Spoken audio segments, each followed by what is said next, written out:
Sheikh sir, thank you very much for granting this interview to Politics and Development magazine. Mr. Ali Sheikh is the head of Leadership for Environment and Development Pakistan, which is called Lead Pakistan. The organization is carrying out a range of activities in the areas of sustainable development, capacity building, research, training. It's a premier training institute that is building the capacity of mid-career professionals who come from various sectors of life: media, academia, government, civil society, NGOs. Mr. Sheikh is also the Asia Director of CDKN, which is Climate Development Knowledge Network. It's an initiative by DFID. Mr. Sheikh, you have just attended the Cancun conference, and you are involved. You are working on climate change for a long time. You are the Asia Director of DFID's Climate and Development Knowledge Network, and as such playing your role in contributing towards making the globe climate compatible. You also had the Climate Leaders Action Network plan that gives you access to over 2,000 experts in the field. What is your critical analysis about the outcome of Cancun agreement? Was it a failure or success? Mixed. There was some success, and then there were some limitations or areas in which there was no agreement. And in a forum like this, in multilateral negotiations where the issues are complex and the number of stakeholders is huge, one should not expect an ideal solution. So my short answer is a limited success. Limited success, like on a scale of 1 to 10, how would you rate this? It's success? not scale of 1 to 10. The question is that most observers felt that after Copenhagen Accord, the UNFCCC negotiation process was under threat. It seems that Cancun's big contribution is that we are back on track in terms of the framework. Now the framework is conducting or continuing these discussions, these agreements under a particular framework. And from the developing countries' point of view, the framework offered by UNFCCC is the most desirable one, because certain principles laid down in that framework suit developing countries and the marginalized countries, least developed countries the most. So from that point of view, this was a remarkably successful. Okay, what are the opportunities in the Cancun agreement for Asia in general and for Pakistan in particular? I'm talking about Asia because you are heading CDKN Asia.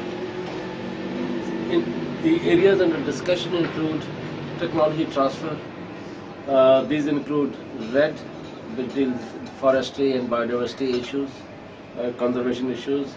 This includes areas dealing with adaptation. So there are several areas where the developing countries in Asia and elsewhere will have the opportunities to engage more meaningfully, to maximize their interest, maximize their advantage in being part of the process. But how it is going to benefit Asia and particularly Pakistan, and what terms? There's no automation in terms of advantage. There are at least two aspects to take advantage from any situation. One is whether or not the windows of opportunity are favorable to you, and most of those windows are under discussion. They're not obviously defined as yet. Second is, what are the resources available to those windows or opportunities? And third, which is very important part, how well prepared you are to take advantage of those windows. Now let me try to explain to you all these three windows. The first is the architecture. What are the windows available? Certain areas that I mentioned to you, one can add some more like Green Fund, are being established, are being set up, and there are elements of good news for developing countries like Pakistan, be they based in Asia or elsewhere. Second is how well endowed they are with resources. Yes. And that is under discussion. And that is not obviously clear in each instance. Like who would provide 100 billion dollars. Yes, we don't know who will provide, at what cost, and whether or not it is in addition to ODA already committed. Is it the same money recycled? Would it be given under UNFCCC framework, or would it come from multilateral institutions? Would it be part of bilateral aid or some other framework? Did you raise these questions? And the third piece is how well prepared you are to take advantage. That is where the countries like Pakistan will need to have stronger institutions, better understanding, better grasp, and the ability to bid for the international opportunities and maximize the gains. And that is probably, in my personal view, one of the weakest areas, weaker area for most developing countries. Even though in Asia we have large countries like India, and some countries who may be otherwise quite weak but have made good progress in terms of enhancing their capacity to take advantage of opportunities, like Nepal, like Bangladesh, like Indonesia, like Vietnam.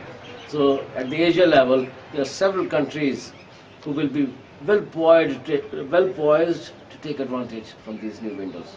Critics like Dr. Shahid Javed Varki wrote in his analysis on Cancun that Pakistani delegation, and you were part of that, attended the conference but made little contribution to their deliberation. Do you agree? And please also let us know about the nature of your role in the conference and how did you deliberate on Pakistan's conference? I have not read Dr. Barki's piece, and I don't know what is his source. I did not see him in Cancun. Maybe he was there, and his observations are based on first-hand knowledge.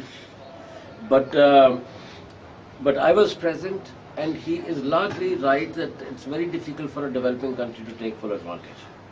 But then at the same time, how meaningfully you can get engaged is a function of your capacities and preparedness.